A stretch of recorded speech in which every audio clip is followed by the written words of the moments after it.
Alright, I'm going to be doing question 3, page 3, exam 3. And it says, let f of x of the equation equal the negative 3 plus x times x minus 3 squared. And for part A, we need to find the f prime of x and the f double prime of x. So our f prime of x is the derivative of our original function. So you have negative 3x squared plus 6x plus 9. And then this would be 0. And then our f double prime would be negative 6x plus 6. So we already got that part. Now we need to do part B, and it says find the critical points of f of x. In order to do that, you need to set your derivative equal to 0. So then, equal it to 0, we must factor, take a negative 3 out.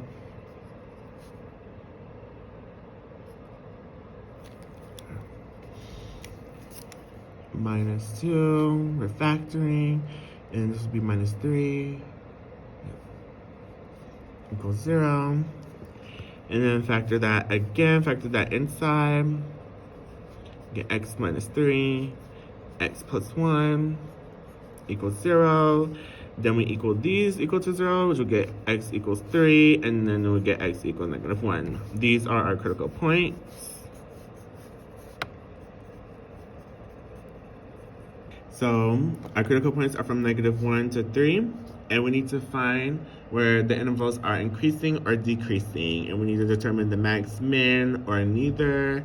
And yeah, so between negative 1 and 3, we can use f prime of 0.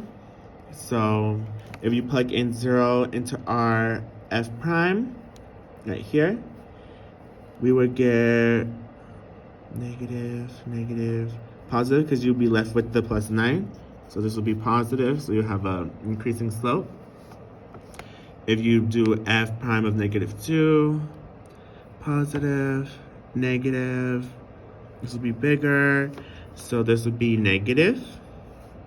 So you have a decreasing slope. And then this could kind of be like our concavity, but we're not there yet. And then we have f prime of 4.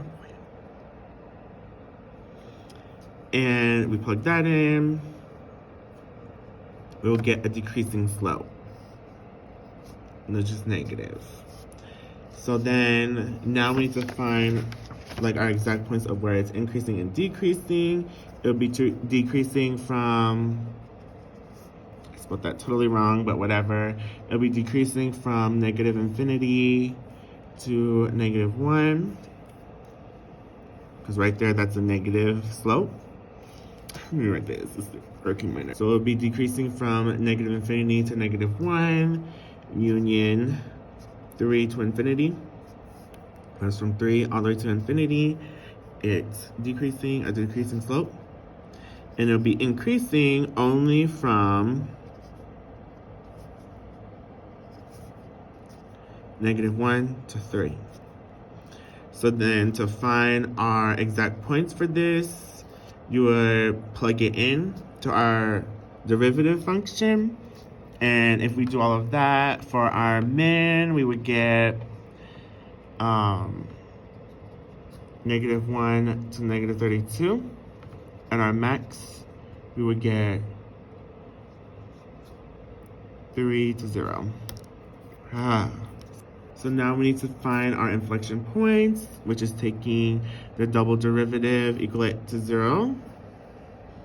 So our double derivative, as we did up here, is negative 6x plus 6 equals 0. You get minus 6, negative 6x equals negative 6, divided by negative 6. Cancel these negatives, x would equal 1. Now we need to find where it's concave up. Now we need to find where it's concave up or concave down. So we have our inflection point at 1. So then I just need to find where the double derivative is concave up or concave down. So I would do f double prime of 0 and f double prime of 2. And if we plug this into our original equation, this will be 0, and then we'll have 6, so then this is positive. So you have a concave up. And then if we put in 2, you get a bigger negative than a positive, so then this will be negative.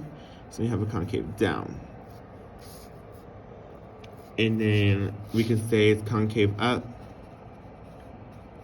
from negative infinity to 1. Concave down from 1 to infinity. And then our inflection point, if we put that in our equation, our f double prime equation, or no. So then to find our inflection point, we were plugging it back into the original equation. We can use either this or this. And then you would get 1 to the negative 16 inflection point. All right, so this is what our graph would be if we did all of our information that we did before over here. And you would have an x-intercept at negative 3, 0, a local min at negative 1, negative 32, a y-intercept at 0, negative 27, an inflection point at 1, negative 16, and a local max at 3, 0. And then based off our information for our slope, you will start with a negative and then bounces here. You get a positive from 0 to 3. And then over here, you get a negative slope. And then you can see our concavity. And yeah.